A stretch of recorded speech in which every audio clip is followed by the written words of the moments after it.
ہاں، میں نے تمہاری قوم سے جو مشکلات دیکھیں وہ دیکھیں، اور سب سے زیادہ مشکلات یوم عقبہ والے دن تھیں، جو مینا میں گھاٹی میں محصور ہوئے تھے نا آپ صلی اللہ علیہ وسلم. جی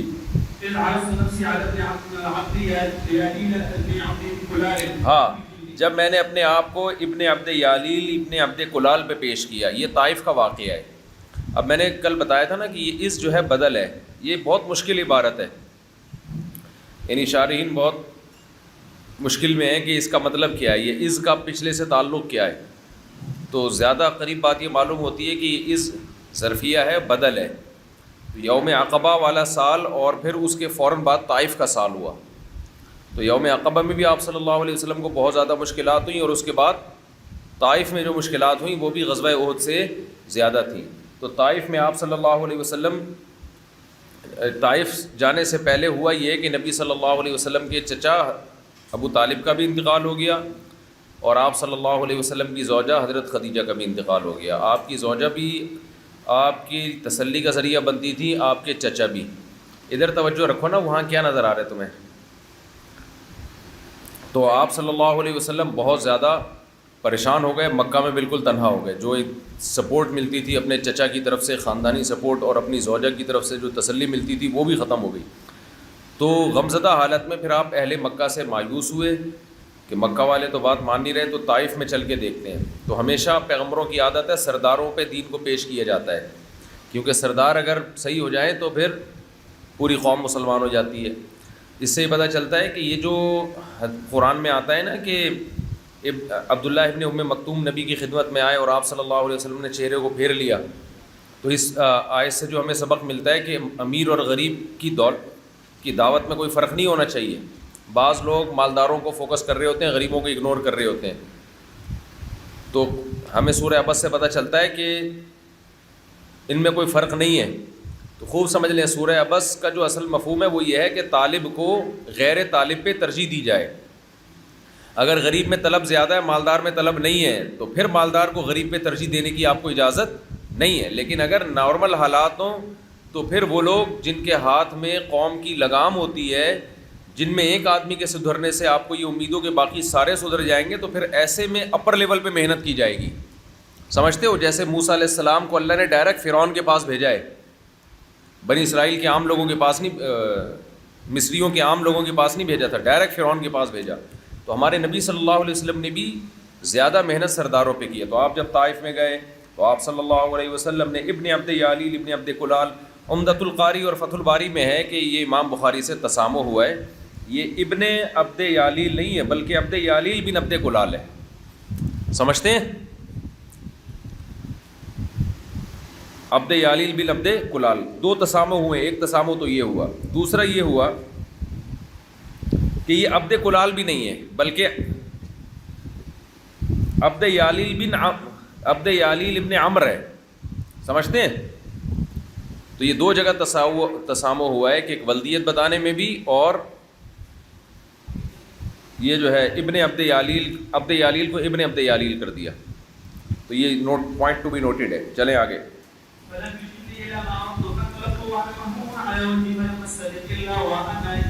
ہاں، فرماتے ہیں نبی صلی اللہ علیہ وسلم فرمایا اس نے میری پکار کا جواب نہیں دیا. اس سردار تھا وہ، اس کو آپ صلی اللہ علیہ وسلم نے، وہ بھی سردار بھی تھا، اس کے علاوہ اور بھی چند سردار تھے، انہوں نے جواب نہیں دیا. آپ صلی اللہ علیہ وسلم وہاں سے نکلے. وَأَنَا مَهْمُومٌ، میں غمزدہ تھا. عَلَى وَجْهِي کا تعلق انطلقتو سے ہے، واپس لوٹا میں اپنے چہرے کے بل. چہرے کا مطلب ہوتا ہے فوراً واپس لوٹا. فَلَمْ أَسْتَفِقْ إِلَّا وَأَنَا بِقَرْنِ ثَعَالِبٍ، ابھی مجھے افاقہ نہیں ہوا تھا، کیونکہ یہ حدیث ادھوری ہے. دوسری حدیث میں تفصیل ہے کہ انہوں نے نہ صرف یہ کہ نبی صلی اللہ علیہ وسلم کی دعوت کو قبول نہیں کیا، بلکہ اوباش لڑکوں کو آپ کے پیچھے بھیج دیا، انہوں نے آپ کو پتھروں سے مارا. اور اس سفر میں آپ صلی اللہ علیہ وسلم کے ساتھ زید ابن حارثہ تھے، آپ کے منہ بولے بیٹے زید ابن حارثہ. وہ پتھر بچاتے تھے آپ صلی اللہ علیہ وسلم کو لگنے سے. تو لہو لہان ہو گئے آپ صلی اللہ علیہ وسلم. تو جب آپ صلی اللہ علیہ وسلم کی طبیعت کچھ بحال ہوئی تو الا انا بقرن ثعالب، قرن ثعالب میں تھے. قرن ثعالب ایک جگہ ہے مکہ سے 1 دن کی مسافت پہ، اور یہ اہل نجد کا میقات ہے، اہل نجد. سمجھتے ہیں؟ تو جب یہاں پر آپ صلی اللہ علیہ وسلم پہنچے، چلیں آگے. فرفعت رأسي فإذا أنا بسحاب قد أظلت. ہاں اچانک میں نے دیکھا میرے سر پہ ایک بادل ہے جس نے مجھ پہ چھاؤں کی ہوئی ہے. فنظرت فإذا فيها جبريل فناداني فقال إن الله قد سمع قول قومك لك وما رد عليك. ہاں میں نے دیکھا کہ اس میں جبریل تھے. انہوں نے کہا کہ اللہ نے آپ کا کلام اور قوم کا کلام سن لیا ہے اور مجھے آپ کی طرف بھیجا ہے، اور جو انہوں نے جواب دیا ہے وہ بھی اللہ نے سن لیا ہے. مذاق اڑایا تھا نا نبی صلی اللہ علیہ وسلم کا. ایک نے کہا کہ اللہ کو آپ کے علاوہ کوئی پیغمبر نہیں ملا، معاذ اللہ، اس طرح کی باتیں کی انہوں نے.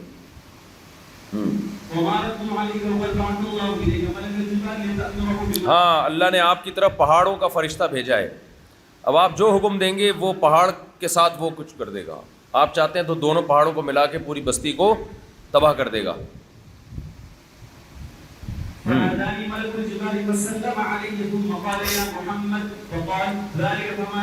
ہاں تو جو پہاڑ کا فرشتہ تھا وہ نبی کی خدمت میں آیا اور اس نے سلام کیا اور کہا کہ اے محمد فقال ذالک فما شئت. اس نے یہ کچھ کہا اور اس نے پھر پوچھا کہ ما شئت، آپ کیا چاہتے ہیں. یعنی یہ وہی بات کی نا جبریل نے کی تھی. اس کے بعد کہا آپ کیا چاہتے ہو. ان شئت ان اطبق علیہم الاخشبین، اگر آپ چاہتے ہو کہ دونوں پہاڑوں کو ملا دوں. اخشب سخت جگہ کو کہتے ہیں، سخت چیز کو کہتے ہیں. اخشب اصل میں مکہ کے دو پہاڑوں کا نام ہے، ایک مکہ کے جنوب میں اور ایک مکہ کے شمال میں. اصل میں تو یہ علم ہے مکہ کے دو پہاڑوں کو، اس کی سختی کی وجہ سے کہا جاتا ہے، لیکن یہاں ظاہر ہے مکہ کے پہاڑ مراد نہیں ہیں. تو اس لیے یہاں پر طائف کے کوئی دو پہاڑ ہیں جن کی شارحین جن کا صحیح مصداق نہیں متعین کر پائے. تو طائف کے کوئی بھی دو پہاڑ ہوں گے جن کے بارے میں نبی صلی اللہ علیہ وسلم کو فرشتے نے کہا کہ آپ حکم دیں اطبق علیہم، یہ دونوں پہاڑ میں ان کے اوپر بند کر دیتا ہوں. قال النبي صلى الله عليه وسلم بل أرجو أن يخرج الله عز وجل من أصلابهم من يعبد ان یخرج اللہ، یخرج یعنی یخرج اللہ، بل أرجو أن يخرج الله عز وجل من أصلابهم من يعبد الله عز وجل وحده لا يشرك به. ہاں نبی نے فرمایا نا نا نا نا، مجھے امید ہے اللہ ان کی نسلوں سے ایسے لوگ پیدا کرے گا کہ جو صرف ایک اللہ کی عبادت کریں گے، اس کے ساتھ کسی کو شریک نہیں کریں گے. اور آپ صلی اللہ علیہ وسلم کی اس امید کو اللہ نے پورا کیا. مکہ کے فتح ہونے کے بعد طائف والے آئے اور مسلمان ہوئے، اور ثقیف قبیلے کے لوگ آئے تھے مسلمان ہوئے. اور حضرت مغیرہ بن شعبہ رضی اللہ تعالیٰ عنہ فرماتے ہیں کہ عرب کے جتنے قبائل ہیں، مغیرہ بن شعبہ فرماتے ہیں میں نے کسی قبیلے کو اسلام پر اتنا مضبوط اور نفاق سے اتنا دور اور جو کہا اس کی وفا کرنے والا طائف سے زیادہ میں نے نہیں دیکھا. یعنی حضرت مغیرہ بن شعبہ کی رائے یہ تھی کہ اسلام پہ سب سے زیادہ ثابت قدمی سے ڈٹنے والا قبیلہ یہ طائف کے لوگ تھے، اور اسی میں بڑے بڑے مجاہدین پیدا ہوئے جن میں مشہور محمد بن قاسم. تو یہ جو سندھ فتح ہوا نا، یہ بھی اہل طائف نے فتح کیا ہے، سمجھتے ہیں، جس کی وجہ سے آج ہم یہاں مسلمان بیٹھے ہوئے ہیں. تو نبی صلی اللہ علیہ وسلم کی دعا قبول ہوئی، یعنی آپ کی امیدوں کو اللہ نے پورا کیا. اور اگر وہ ہلاک ہو جاتے تو نہ محمد بن قاسم پیدا ہوتا اور آگے پتہ نہیں کیا ہوتا. چلو بھائی. وبه قال حدثنا قتيبة قال حدثنا أبو عمارة قال حدثنا أبو إسحاق الشيباني قال سألت زر بن حبيش عن. لیکن یہ بات ہے طائف کے لوگوں کے مزاج میں سختی تھی. تو وہ جو بڑے بڑے کمانڈر پیدا ہوئے نا، وہ دنیا فتوحات بھی انہوں نے اس لیے کر لی کہ ان کے مزاج میں کیا تھی، جب وہ میدان جہاد کے جیسے سختی تھی نا. اور اب بھی طائف والوں کے مزاج میں سختی ہے. حضرت عطا صاحب ایک واقعہ سناتے ہیں، مسجد نبی میں کچھ ملنے کے لیے آئے تو کوئی بندہ بیٹھا ہوا تھا، اس کو کوئی ہٹایا نا تو لڑ پڑا وہ. تو پتہ چلا کہ وہ طائف کا ہے.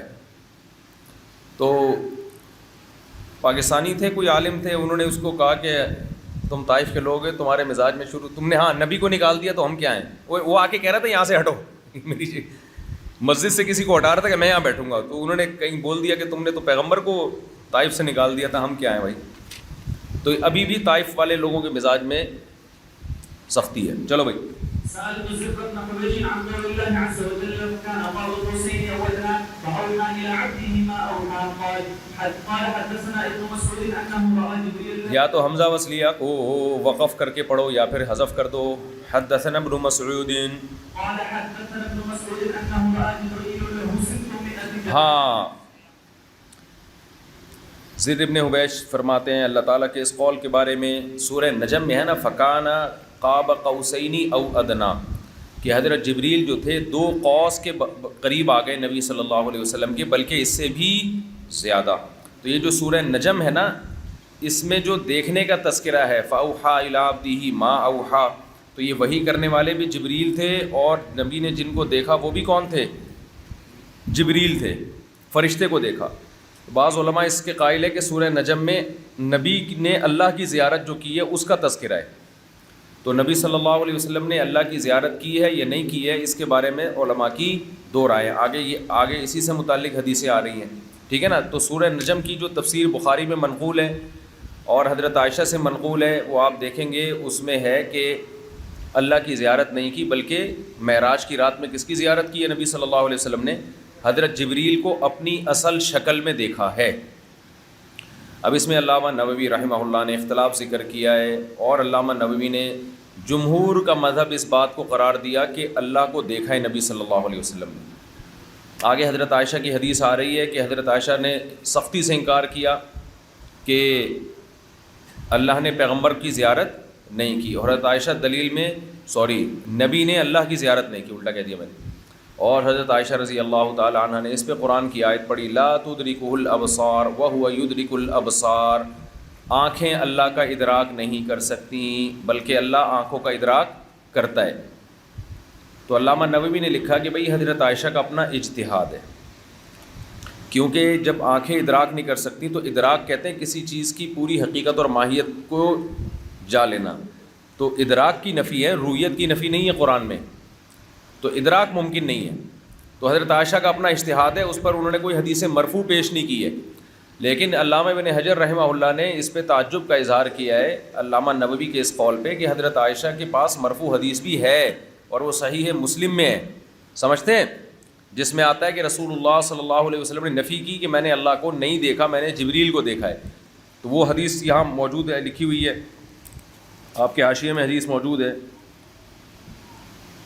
حضرت عائشہ فرماتی ہے میں نے عرض کیا یا رسول اللہ ہر رأیت ربک، کیا آپ نے اپنے رب کو دیکھا ہے؟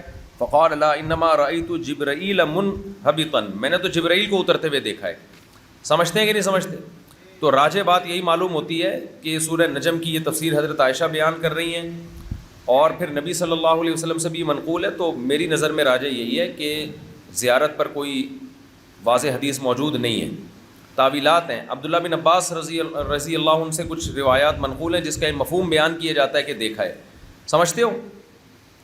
تو وہ ایک تو واضح نہیں ہے، صریح نہیں ہے، اور اس کے مقابلے میں جو نہ دیکھنے کے دلائل ہیں وہ بہت زیادہ صریح ہیں۔ اور ویسے بھی ایک بات ہے کہ اگر سید الانبیاء صلی اللہ علیہ وسلم نے معراج کی رات میں نبی کی زیارت کی ہوتی تو یہ چھوٹا واقعہ نہیں تھا، یہ تو اتنا بڑا واقعہ تھا جس کی حضرت موسیٰ نے کتنی زبردست تمنا کی تھی۔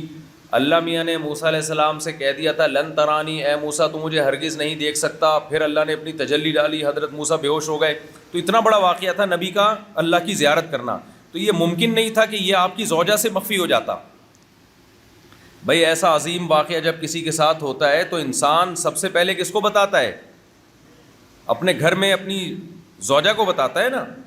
تو اگر یہ واقعہ معراج کی رات ہوا ہوتا تو یہ اتنا اہم ترین، بلکہ سب سے اہم ترین پہلو اس معراج کے واقعے کا یہی ہوتا، تو پھر نبی صلی اللہ علیہ وسلم ضرور حضرت عائشہ کو بتاتے، اور حضرت عائشہ اتنی سختی سے انکار نہ کرتی جتنی سختی سے رویت کا انکار ان سے منقول ہے۔ تو راجح بات دلیل کے لحاظ سے یہی معلوم ہوتی ہے، باقی اختلافی مسئلہ ہے۔ چلو بھائی، وبه قال حدثنا حفص بن عمر قال حدثنا شعبة عن الأعمش عن إبراهيم عن علقمة عن عبد الله رضي الله تعالى عنه وعنهم لقد رأى من آيات ربه الكبرى قال رأى رفرفا أخضر سد أفق السماء۔ ہاں، رفرف بستر کو بھی کہتے ہیں، لباس کو بھی کہتے ہیں، کپڑے کو بھی کہتے ہیں۔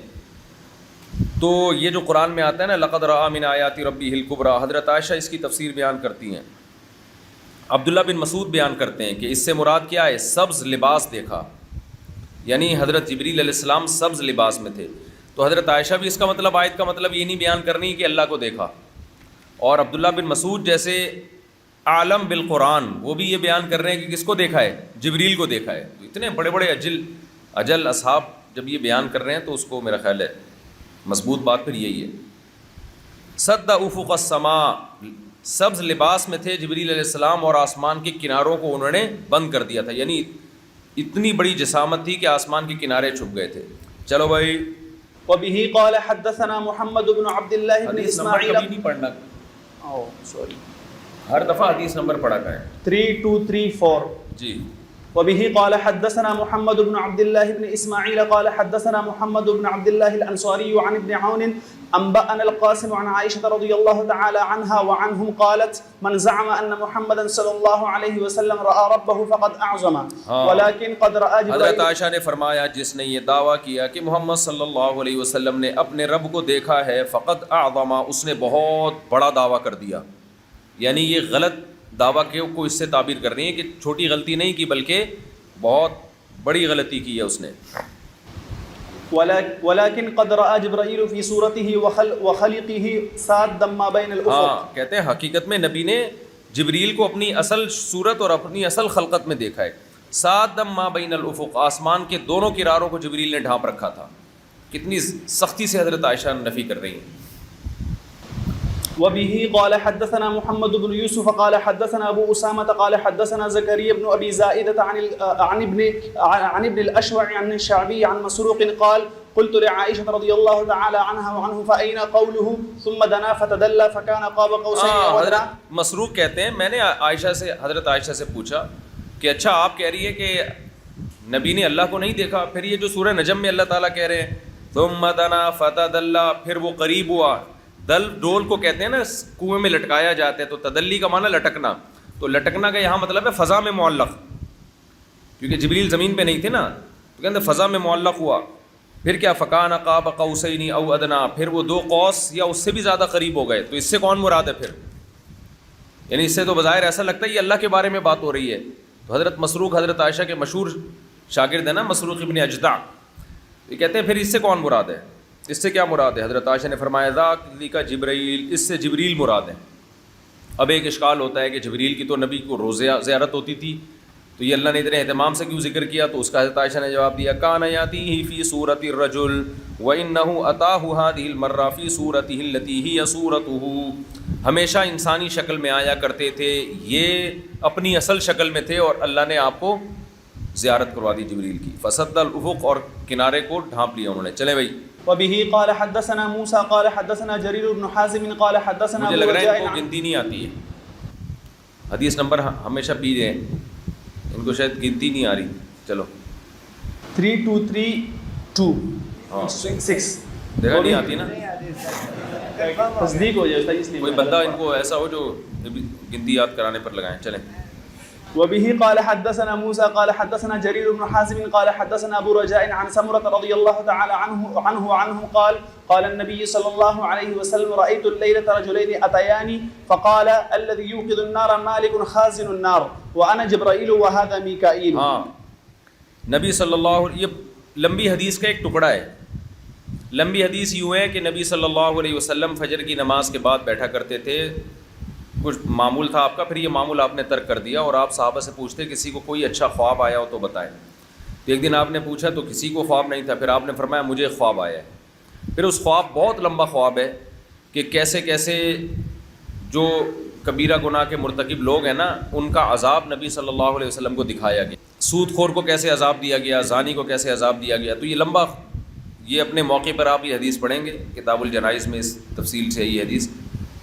تو اس میں جو نبی صلی اللہ علیہ وسلم کو خواب آیا نا تو اس کی ابتدا یہاں سے شروع ہوئی کہ رأیت اللیلۃ رجلین اتیانی، میں نے رات خواب میں دیکھا کہ دو شخص آئے، یہ دو فرشتے تھے جو میرے پاس آئے اور پھر لے گئے.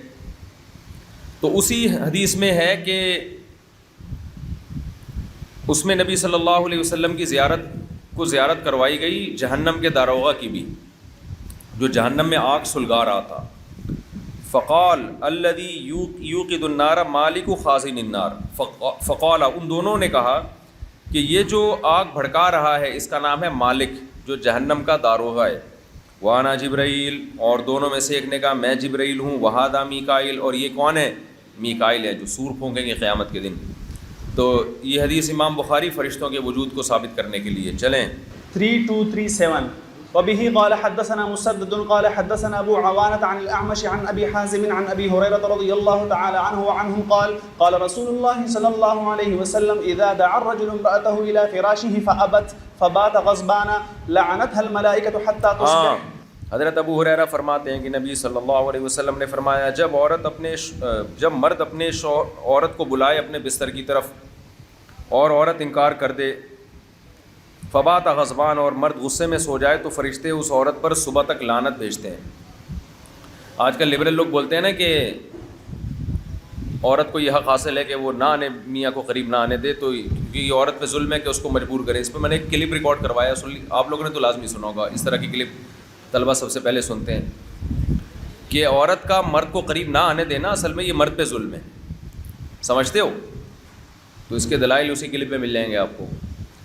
تو اب یہ امام بخاری حدیث لے کر آئے ہیں فرشتوں کے وجود کو ثابت کرنے کے لیے۔ امام بخاری کا کمال یہ ہے کہ ابھی یہ موضوع تو نہیں ہے نا امام بخاری کا، اصل میں تو یہ موضوع ہے شوہر کے حقوق، تو اس باب کے تحت بھی امام بخاری ذکر کرتے ہیں، لیکن ابھی صرف فرشتوں کا تذکرہ ہے تو اس مناسبت سے ذکر کیا۔ اور کمال بخاری کا یہ ہے کہ جب اس باب میں ذکر کریں گے تو سند دوسری ہوگی، یہاں ذکر کریں گے تو سند دوسری ہوگی، یعنی اس کا بھی امام بخاری نے اہتمام کیا کہ غیر ضروری تکرار نہ ہو، کم از کم سندیں الگ ہو سکتی ہیں تو سندیں الگ الگ سندوں سے بیان کیا جائے اس کو۔ چلیں، ایک ہی حدیث کی اتنی سندیں یاد رکھنا، اور یہ پوری کتاب، یہ تو ایک جلد ہے نا، آپ سمجھو 2 جلدیں اس جیسی، پوری سندوں کو آج رٹا لگا کے یاد کرنا اتنا مشکل ہے، اور ان کو اس کے علاوہ ہزاروں حدیثیں، لاکھوں حدیثیں یاد تھیں جن میں سے یہ سلیکٹڈ تھیں۔ یہ کرامت سے کم نہیں ہے یہ۔ چلیں، تابعہ شعبۃ وابو حمزہ وابن داؤد، اور یہ صرف امام بخاری نہیں، اس زمانے کے محدثین سبھی اسی طرح کے تھے، سب کے ساتھ یہی تھا معاملہ، ایسی سندیں یاد کی بھی تھیں انہوں نے، کیونکہ نبی کے اقوال کی حفاظت ہو رہی تھی نا، تو اللہ نے حفاظت کا انتظام کروایا ہے اس امت کے اکابر سے۔ چلیں، 3238 وبه قال حدثنا عبد الله بن يوسف قال حدثنا الليث قال حدثني عقيل عن ابن شهاب قال سمعت أبا سلمة قال أخبرني جابر بن عبد الله أنه سمع النبي صلى الله عليه وسلم يقول ثم فتر الوحي عني فترة فبين، یہ بدء الوحی میں یہ باب ہے کہ نبی صلی اللہ علیہ وسلم نے پوری بات بتائی نا کہ مجھ پر پہلی مرتبہ جب وحی آئی تو پھر آپ نے کیا فرمایا، ثم فتر الوحی عنی فترةً، پھر وہی کچھ عرصے کے لیے رک گئی۔ جب اقرأ بسم ربک الذی نازل ہوئی نا تو پھر وہی رک گئی کچھ عرصے کے لیے۔ جی، میں چل رہا تھا، آسمان سے میں نے آواز سنی تو میں نے آسمان کی طرف نظر اٹھا کے دیکھا، فإذا الملک الذی، تو اچانک مجھے وہ فرشتہ نظر آیا جو فإذا الملك الذي جاءني بحراء قاعد على كرسي، جو غار حرا میں آیا تھا میرے پاس، فجئت منه قائد علی کرسی بین السماء والارض، آسمان اور زمین کے درمیان کرسی تھی جس پر وہ بیٹھا ہوا تھا۔ فجئت منه حتى، میں اس سے گھبرا گیا، ملیت رعبا، روب طاری ہو گیا میرے اوپر، حتی ہویت الی الارض، زمین کی طرف گر گیا میں۔ فجئت اہلی، اپنے گھر والوں کے پاس آیا اور ان سے کہا زملونی زملونی، مجھے چادر اڑاؤ۔ فجئت اهلي فقلت زملوني زملوني فانزل الله عز وجل يا ايها المدثر قم فانذر الى قوله والرجز فهجر، پھر اللہ نے یہ آیتیں نازل کی، یا ایھا المدثر، اے اوڑھ لپیٹ کر سونے والے، قم فانذر، اٹھ اور اللہ کے عذاب سے لوگوں کو ڈرا، والرجز فہجر، اور بت پرستی کو چھوڑ دے۔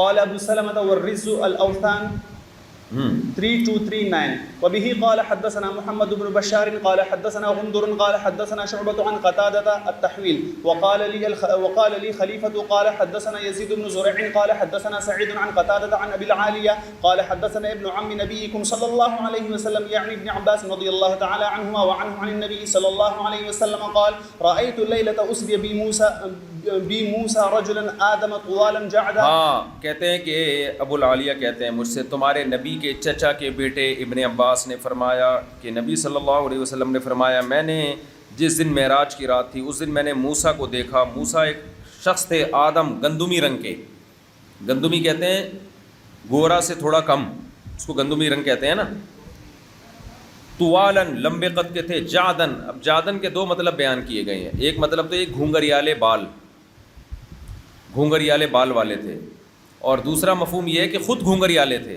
کیا مطلب؟ بٹا ہوا جسم تھا۔ زیادہ راجح یہی بات ہے کہ کیونکہ جعدن حضرت موسیٰ کی صفت بن رہی ہے نا، تو مضبوط جسم جو ہوتا ہے نا، بالکل گھٹا ہوا جسم نہیں ہوتا، تو مضبوط جسم کے تھے، لمبا قد اور گھٹا ہوا جسم، جو مضبوط جسم ہوتا ہے. چلیں، كأنه من رجال شنوءة ورأيت عيسى شنوء قبیلہ کے رجال میں سے وہ مضبوط لوگ ہوتے تھے. چلیں، ورأيت عيسى رجلا مربوعا مربوع الخلق إلى الحمرة حضرت عیسیٰ کو بھی آپ صلی اللہ علیہ وسلم دیکھا، وہ میانہ قد کے تھے. حضرت موسیٰ کا قد لمبا تھا، حضرت عیسیٰ کا قد درمیانہ تھا. مربوع الخلقی، مربوع کا معنی یہاں پر بھی یہی ہے کہ درمیانے ساخت کے تھے. الی الحمرتی والبیاض، آپ کا رنگ تھا سفیدی اور سرخی کی طرف، یعنی سفید رنگ تھا سرخی مائل. یہ بہت خوبصورت رنگ ہوتا ہے نا. سبط الرأس، اور آپ کے بال تھے سلکی بال تھے حضرت عیسیٰ علیہ السلام کے. ایک گھنگری والے بال ہوتے ہیں نا، ایک ہوتے ہیں سیدھے بال جس کو سلکی بال کہا جاتا ہے. چلو، ورأيت مالكا خازن النار والدجال في آيات أراها. ہاں، اور میں نے جہنم کے داروغہ مالک کو بھی دیکھا اور دجال کو بھی دیکھا. فی آیات، اور یہ وہ تمام نشانیاں تھیں اراہن اللہ ایاہ، جو اللہ نے مجھے دکھائیں. فلا تكن في مرية من لقائه قال أنس وأبو بكر عن النبي ہاں، صلى الله فلا عليه تکن فی وسلم. مریۃ من لقائہ، بس تم ان نشانیوں کی لقاء سے شک مت کرو، یعنی اللہ نے مجھے تمام نشانیاں دکھائی ہیں. تحرس الملائكة المدينة من الدجال. اور حضرت انس اور ابو بکرہ نبی صلی اللہ علیہ وسلم یہ روایت نقل کرتے ہیں کہ فرشتے دجال سے مدینہ کو بچائیں گے. حدیث میں آتا ہے مدینہ کے فضائل میں کہ دجال مدینہ میں داخل نہیں ہو سکتا. سمجھتے ہیں واحد ایک دنیا میں ایک شہر مکہ اور مدینہ، یہ دو شہر ہوں گے جہاں دجال نہیں آئے گا. چلیں، باب ما جاء في صفة الجنة وأنها مخلوقة. قال ابو العالیہ مطہرۃ من الحیض باب ما جاء فی صفت الجنہ، جنت کی صفات کے بارے میں باب، اور اس بارے میں کہ وہ مخلوق ہے، یعنی پیدا کی جا چکی ہے. جنت بھی وجود میں آ گئی ہے، جہنم بھی وجود میں آ گئی ہے. اب یہ جنت اور جہنم کا بدء الخلق سے کیا تعلق؟ بھائی وہ بھی مخلوق ہے نا، تو اس کو بھی اللہ نے پیدا کیا ہے. صرف اس کائنات کو نہیں پیدا کیا، بلکہ اس کائنات میں اللہ نے جنت اور جہنم کو بھی پیدا کیا ہے. اس کی اوصاف اب قرآن کی آیات کی پہلے تفسیر ہوگی. چلیں، کلما رزقوا اتوا بشیء. پہلے بھائی قال ابو العالیہ مطہرۃ، قرآن میں آتا ہے نا جنت کی نعمتوں میں ازواج مطہرہ، تو مطہرہ کا مطلب کیا ہے؟ من الحیض والبول والبزاق، وہ عورت حیض سے پاک ہوگی اور بول و براز کی گندگی سے پاک ہوگی. چلیں، کلما رزقوا اتوا بشیء ثم اتوا بآخر قالوا هذا الذي رزقنا من قبل اوتینا من قبل واتوا به متشابها يشبه بعضه بعضا ويختلف في الطعم. ہاں، اتوا به متشابہہ، جنت میں متشابہ پھل دیے جائیں گے. اس کی دو تفسیریں کی گئی ہیں. ایک تو یہ کہ وہ پھل دیکھنے میں ایک دوسرے کے مشابہ ہوں گے لیکن ذائقہ فرق، اور ایک یہ بھی ہے کہ وہ دنیا کے پھلوں کے دیکھنے میں مشابہ ہوں گے، ذائقے میں فرق ہوگا. چلیں، قطوفها يقطفون كيف شاءوا. قطوفها دانیہ قرآن میں ہے نا، قطوف چنے ہوئے پھل کو کہتے ہیں، یعنی جس کو جہاں سے چاہیں گے توڑیں گے. دانیۃ قریبۃ، پھل لٹکے ہوئے ہوں گے زمین کی طرف، قریب ہوں گے.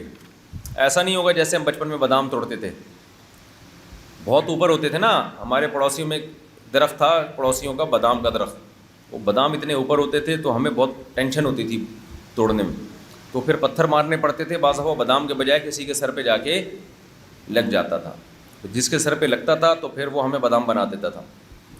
تو ہمیں بڑی ٹینشن ہوتی تھی کہ کاش کوئی ایسا درخت ہو جس کے پھل نیچے لٹکے ہوئے ہوں. الارائک السرر. وقال الحسن ہاں، النظرة في الوجه والسرور في القلب. قرآن میں آتا ہے نا ناظرہ تعرف فی وجوہہم الى ربها ناظرة، وہاں بھی ہے ناظرة وجوہہم. نظرہ کا لفظ بھی ہے، نظرہ کا، نظرة النعیم. ہاں، نظرۃ النعیم کو نظرہ کہتے ہیں. سرور بھی خوشی کو، نظرہ بھی خوشی کو. سرور وہ خوشی جو دل میں ہوتی ہے، نظرہ وہ خوشی جو چہرے سے ظاہر ہوتی ہے. وقال مجاہد سلسبیل حدیدۃ الجریہ. جریہ کہتے ہیں جریان سے چلنے والی، حدیدہ کا معنی سریع الجریان، یعنی سلسبیل جو جنت کی نہر ہے. امام مجاہد جو ابن عباس کے شاگرد ہیں وہ اس کی تفسیر کرتے ہیں کہ بہت تیز رفتار نہر ہوگی. جب نہر میں بہت تیزی سے پانی بہہ رہا ہوتا ہے نا، وہ زیادہ اچھی لگتی ہے، اس کا پانی بھی تازہ ہوتا ہے. چلیں، غول وجع بطن. ہاں، لا فیہا غول، جو شراب ہوگی نا اس میں غول نہیں ہوگا. غول کا مطلب پیٹ کا درد. شرابی جب شراب پیتے ہیں نا بہت دفعہ پیٹ لے کے بیٹھ جاتے ہیں وہ. ينزفون لا تذهب عقولهم. ہاں ينزفون کا معنی ان کی عقل بھی خراب نہیں ہوگی شراب پی کے. وقال ابن عباس رضی اللہ تعالی عنہما دہاقا ای ممتلئا. ممتلئا وکاسن دہاقا ہے نا قرآن میں, تو کیا مطلب شراب سے بھرے ہوئے پیالے. تو دہاقا کہتے ہیں جھلکتی ہوئی شراب, یعنی لبالب بھری ہوئی شراب. شرابیوں سے پوچھو ان کو برتن کے لبالب بھرنے کا بھی بڑا مزہ آتا ہے. لمکا ڈرنک پیا, لمکا ڈرنک, ابے جو 5-5 روپے میں نہیں غریبوں کے لیے پیپسی بکری ہوتی, ٹھیلے پہ کھڑا ہوتا ہے نا جس کے پاس پیپسی کے پیسے نہیں ہوتے تھے بچپن میں, جو گھر سے پیسے ختم ہو گئے یا پیسے نہیں ہیں تو وہ جا کے لمکا ڈرنک پیتا تھا, وہ ادرک کا پتہ نہیں وہ کیا, تو وہ بھی ایسے وہ اس کی گیس نکل کے گر رہی ہوتی تھی باہر. چلو غریبوں کی زندگی میں بہت مزے ہیں. پیپسی جگہ لمکا ڈرنک پیتے ہیں وہ. اب اس کا نام لمکا ڈرنک نہیں ہے میرا خیال ہے, آئس کریم کی جگہ گولا کنڈا کھاتے ہیں. چلو کواعب نواہد. نواہد نہد الثدیو, تو نہد الثدیو سمجھ رہے ہیں. چلو آگے, چلو یار جوان عورت کو کہتے ہیں نا وکواعب اترابا. چلیں. الرحیق الخمر التسنیم یعلو شراب اہل الجنہ. الرحیق المختوم, رحیق شراب کو, اور التسنیم یعلو شراب اہل الجنہ. تسنیم کی آگے بھی وہ آ رہی ہے, ختام. جو تسنیم ایک خاص چشمہ ہے جو جنتیوں کی شراب میں اس کو ملا کے دیا جائے گا. ختامہ ای طینہ مسک نضاختان ختامہ فیاضتان. طینہ مسکن. ختام کہتے ہیں پہلے جب عرب لوگ شراب بنایا کرتے تھے تو سیل پیک کرنے کے لیے مٹی کی لپائی کرتے تھے اس کے اوپر. کیچڑ کو لیپ دیا نا تو اب ایئر ٹائٹ ہو گیا وہ, تو اس شراب کو اچھا سمجھا جاتا تھا نا. اس کا پتہ تھا بھائی جب جس اس دور میں کمپنیاں تو نہیں ہوتی تھی, لیکن جس تاجر نے بھی شراب کو بنایا ہے تو اس کو سیل پیک کر دیا ہے. تو اللہ کہتے ہیں ہم نے بھی اہل جنت کے لیے جو شراب جنت میں رکھی ہے اس کو ہم نے کیا کر دیا ہے, پیک کر دیا. لیکن اس کی جو سیل ہے نا وہ ہے مشک کی, وہ کیچڑ کی نہیں ہے, مٹی کی نہیں ہے. تو طین ہو یعنی اس کی مٹی اصل میں مشک ہے. چلیں. نضاختان فیاضتان. ہاں بہتے ہوئے, فیہما عینان نضاختان ہے نا, تو بہتے ہوئے چشمے. یقال موضونۃ ای منسوجۃ ومنہ منسوجۃ بنے ہوئے, جو نسیج کہتے ہیں نا بٹے ہوئے, جو بنتے ہیں نا وہ اس کو اردو میں کیا کہتے ہیں, جیسے کپڑے کو آپ نسیج, کڑھائی, ہاں تانے بانے ملا کے یا بٹا ہوا, ہاں رسی کو بٹتے ہیں آپ, اس کے مختلف دھاگے بن تو مضبوط ہو جاتی ہے. تو منسوجۃ کا معنی بٹے ہوئے. واکواب موضوعہ, وہ کیا یہ آیت کہاں پر ہے, یہ موزونہ کا لفظ جو آ رہا ہے نا, علی سرر موزونہ, تو ہیرے جواہرات اس میں جڑے ہوئے ہوں گے. سمجھ رہے ہیں. ومنہ وزین الناقہ, اونٹنی کی وزین, یہ بھی کیونکہ اونٹنی کے پیٹ پہ جو رسی باندھی جاتی ہے بٹی ہوئی ہوتی ہے تو اس کو بھی وزین کہتے ہیں. وزین بمعنی موزون, بٹی ہوئی چیز ہوتی ہے. چلیں. والکوب ما لا اذن له ولا عروہ. کوب اس کی جمع اکواب آتی ہے, سورہ واقعہ میں ہے نا اکواب. تو اکواب گلاسوں کو کہتے ہیں. دیکھو برتن پینے کے مختلف طریقے کے ہوتے ہیں. ایک وہ ہوتے ہیں جن میں ایک پکڑنے کا عروہ ہوتا ہے, اور ایک ہوتا ہے جس میں آگے پائپ سا ہوتا ہے نا, جیسے جگ میں سراہی, سراہی نہیں, سراہی الگ چیز ہے. تو گلاس میں نہ پیچھے پکڑنے کا عروہ ہوتا ہے اور نہ آگے کان ہوتے ہیں اس کے, جیسے اس کے کان ہے نا آگے جگ کے. تو ایسا کوئی برتن کوب کہلاتا ہے جس کی جمع اکواب آتی ہے. اور اباریق جگ کو کہتے ہیں اور لوٹے کو کہتے ہیں. ہر وہ چیز جس میں آگے پانی انڈیلنے کا بھی راستہ بنا ہوا ہو اور برتن پکڑنے کا بھی راستہ بنا ہوا ہو. بعض لوگوں کا کہنا ہے کہ اگر عوام ٹھیک ہو گئی تو حکمران بھی نیک ملیں گے, اگر عوام کے اعمال ٹھیک نہیں ہیں تو حکمران بھی. تو عوام ٹھیک ہونے سے حکمران ٹھیک آتے ہیں کا مطلب یہ ہے کہ عوام جب ٹھیک ہوتی ہے تو پھر صحیح حکمرانوں کو ووٹ دے کے لے کر آتی ہے. ایسا ضروری نہیں ہے، بعض دفعہ یہ بھی ہوتا ہے کہ عوام اچھی ہوتی ہے، حکمران آڑے ترچے مل جاتے ہیں، اللہ کی طرف سے آزمائش ہوتی ہے، نارملی تو ایسا ہی ہوتا ہے۔ اچھا میرے بھائی، ما قبل سے معلوم ہوتا ہے والرجز فہجر کا مصداق آپ صلی اللہ علیہ وسلم میں، جبکہ آپ صلی اللہ علیہ وسلم بت پرست نہیں تھے۔ بہت اچھا سوال ہے یہ سوال، یہ جو ہے نا والرجز فہجر، کہ نبی آپ بت پرستی کو چھوڑ دیں، اس لیے مولانا تھانوی نے اس کا ترجمہ کیا ہے کہ آپ اس بت پرستی کو چھوڑے رکھیں۔ بیان القرآن کے جو ترجمہ ہے نا، بڑا خاندانی ترجمہ ہوتا ہے، سارے اشکالات کے جوابات اس ترجمے ہوتے ہیں کہ آپ بت پرستی کو جیسے اب تک چھوڑے رکھا ہے ایسے ہی چھوڑے رکھیں، جیسے وثیابہ کا فطہر، آپ جیسے اب تک پاک رہتے ہیں کپڑوں کو اسی طرح سے پاک رکھیں۔ یہ تو نہیں کہ جب وہی نازل ہو رہی تھی تو نبی کے کپڑوں پر معاذ اللہ کوئی نجاست لگی ہوئی تھی کہ وثیابہ کا فطہر نازل کیا اللہ تعالیٰ نے۔ استاد جی، بندے کی کچھ عرصے کے بعد شادی ہے، بندے نے اپنی سابقہ زندگی اچھی نہیں گزاری، لہٰذا آپ سے گزارش ہے کہ کوئی علاج بتا دیجیے بندے کی اس دیوالی زندگی کامیاب ہو جائے۔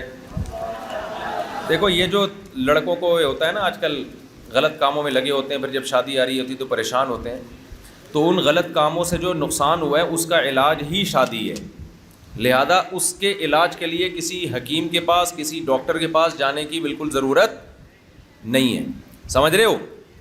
دیکھو یہ جو لڑکوں غلط کام چھوڑ دو، ایسا نہ ہو جو نہیں کر رہے وہ بھی کرنا شروع کر دیں کہ چلو جی کوئی نقصان نہیں ہوتا تو ٹھیک، اس سے نقصان ہوتا ہے۔ جو لڑکے شادی سے پہلے غلط کاریوں میں لگے ہوتے ہیں اس سے نقصان ہوتا ہے، لیکن مینٹلی نقصان زیادہ ہوتا ہے، صحت کو نقصان، جو فزیکلی نقصان ہے وہ نہیں ہوتا اتنا زیادہ۔ 13 سال سے لے کر 18 سال کی عمر تک تو فزیکلی بھی نقصان زیادہ ہوتا ہے، لیکن اس نقصان کی تلافی بھی خود بخود، اگر آپ ایک برا عمل کر رہے تھے چھوڑ دو گے تو فطرت جتنی تلافی کر سکتی ہے کر لے گی، جو نہیں کر سکتی وہ نہیں ہوگی، وہ قیامت تک نہیں ہو سکتی، وہ سمجھ رہے ہو؟ لیکن اس سے کوئی جنسی لحاظ سے کوئی نقصان نہیں ہوتا کہ جنسی لحاظ سے کمزور پڑ جاؤ یا کوئی شادی کے قابل نہ رہو۔ یہ حکیموں نے لوگوں کو الو بنایا ہوا، لڑکوں کو، سمجھتے ہو کہ نہیں سمجھتے؟ ایک لڑکا آیا میرے پاس کہ مجھے روزانہ اتنا احتلام ہو رہا ہے، میں تو ختم ہو گیا۔ میں نے کہا ختم ہو گیا ہوتا تو روزانہ احتلام کہاں سے ہو رہا ہوتا تجھے؟ اگر ختم ہو گیا ہوتا تو کہاں سے ہو رہا ہوتا؟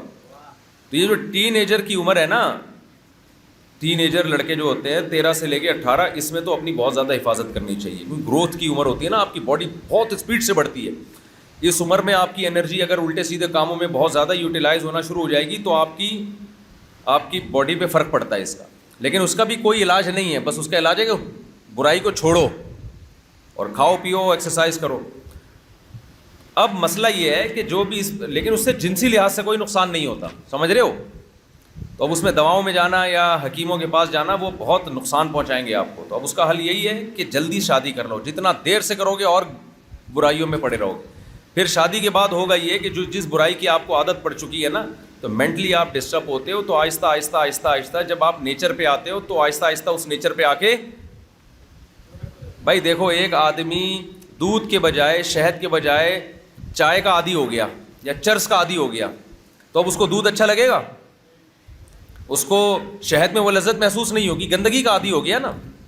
اب کیا ہوگا کہ اس چرسی کو کسی دن آپ نے شہد پلایا، وہ کہہ کہ یار یہ کیا گند پلا رہے ہو مجھے، اس کا دل ہی نہیں مائل ہوگا۔ یہ مثال سے سمجھا رہا ہوں میں، بات سمجھانے کے لیے، وہ سیٹسفائی نہیں ہوگا اس میں جس طرح اس کو چرس میں مزہ آتا تھا۔ تو اس کا حل یہ ہے کہ بھائی تھوڑے دن تک چھوڑے رکھو اور شہد پیتے رہو، دودھ پیتے رہو، تو آہستہ آہستہ تھوڑا ٹائم لگے گا، اس کے بعد نیچر پہ آ جاؤ گے۔ تو یہ جو لڑکے برائیوں میں پڑے ہوئے ہیں، اس کا حل یہی ہے کہ جلد سے جلد شادی کر لیں۔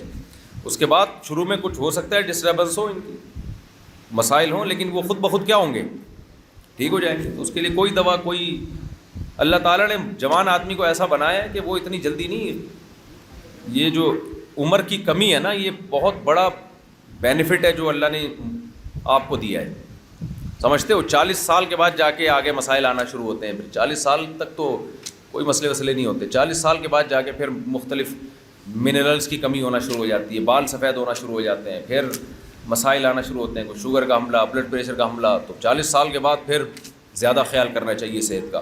جو بہت زیادہ خیال کر لے گا 40 سال کے بعد وہ چلتا رہے گا، جو نہیں کرے گا، جیسے کہ لوگ آج کل نہیں کر رہے، کھا رہے ہیں، پی رہے ہیں، پھوڑ رہے ہیں، ان کے لیے بہت بڑے مسائل کھڑے ہو جاتے ہیں۔ 40 سال سے پہلے تو آپ کچھ بھی نہ کھاؤ، صرف جائیدادیں کھا جاؤ بہنوں کی، یعنی حرام بھی کھاؤ گے نا، گناہ تو ملے گا، کھانا نہیں چاہیے، لیکن 40 سال سے پہلے تو بہت فٹ ہوتا ہے انسان، کوئی ضرورت نہیں ہے کسی دوا کی، بلکہ الٹا نقصان ہوگا۔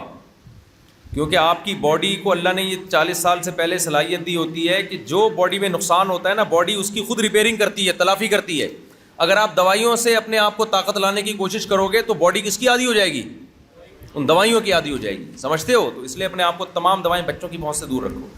اور اگر کوئی حکیم سمجھدار ہے یا ڈاکٹر سمجھدار ہے، ویسے ہی کوئی ٹیسٹ کے نتیجے میں کوئی کمی آپ کے اندر ہو گئی ہے تو وہ ملٹی وٹامنس کی گولیاں آتی ہیں یا حکیموں کی دوائیں آتی ہیں طاقت واقت کی، وہ کھا لو، اس میں کوئی حرج نہیں ہے. تو نارمل ہوتی ہیں، کوئی الگ سے کوئی چیز نہیں کھاؤ. سمجھتا ہے یہ، کیونکہ بہت سارے لڑکوں کے ساتھ مسئلہ ہے نا، وہ شادی نہیں کر رہے ہوتے کم بخت. وہ کہتے ہیں ہم تو احتلام ہو کے روزانہ 3 دفعہ احتلام ہو رہے ہیں، ہم تو ختم ہو گئے، ہڈیاں ختم ہو گئے. نہیں ختم ہوئے، ختم ہوا ہوتا تو تجھے احتلام نہ ہوتا. سمجھتے ہو؟ چلو اور کون سے سوال ہیں یہ؟ اچھا میرے بھائی، رؤیت باری تعالیٰ سے متعلق جمہور اہل سنت کا عقیدہ کا متفقہ عقیدہ اس بات رؤیت کا ہے، اور اس کے مخالف روایات کی تعویل کی جاتی ہے. کیا جمہور کے دلائل قویہ کے باوجود عقیدہ اس کے خلاف رکھا جا سکتا ہے؟ دیکھیں، جمہور کا عقیدہ، جمہور کا ہے یہ دعویٰ علامہ نووی رحمۃ اللہ علیہ نے کیا ہے. یہ علامہ نووی کا دعویٰ ہے. اب اس دعوے میں کتنی صداقت ہے یہ تو ہم دیکھتے ہیں. ابن حجر نے انکار کیا اس کا، عبداللہ بن مسعود نے انکار کیا، حضرت عائشہ نے انکار کیا. اس کو جمہور کا کہنا مشکل کام ہے. اور دوسرا، دلائل میں آپ نے یہ کہنا کہ اس طرف قوی ہیں، یہ بھی تو ایک دعویٰ برائے دعویٰ ہے نا. حضرت عائشہ کی کتنی صریح روایت ہے، اور پھر اس بارے میں کوئی ایک بھی ہمیں حدیث مرفوع صریح نہیں ملتی جس میں اس بات رؤیت ہو.